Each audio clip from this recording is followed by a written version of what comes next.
Welcome friends, I'm Captain Elijah coming to you live from ACK St. Luke's Kenyatta in the Diocese of All Saints Cathedral, Nairobi. Now today we are going to share from Colossians chapter 3 verse 12 to 17, and our topic today is do it all in the name of the Lord. Friends, today marks the end of our Sunday worship this year 2019. Meaning next Sunday when we gather here again, we will be in a totally different year, the year 2020. So today is a very important day of worship for you and I, because we have come to acknowledge the goodness of the Lord towards us for seeing us through the holy year 2019. The year was like the wilderness wanderings which characterized the lives of the children of Israel, with its ups and downs, light and darkness, mountain and valleys, goodness and badness, hope and despair. But in all that wilderness, here you are before the Lord on the second last day of the year to say thank you to the Lord.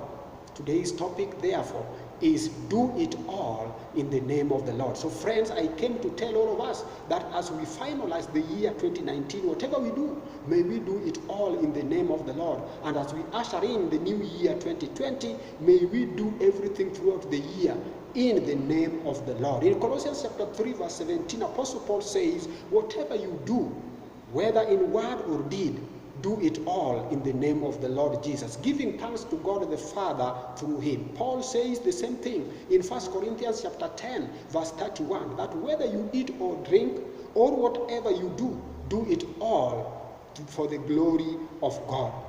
This basically reminds us that godliness or Christ-likeness must characterize all aspects of our lives. In other words, Christ must be seen in the way you talk, in the way you act, in the way you eat, in the way you drink, in the way you walk, and in the way you work.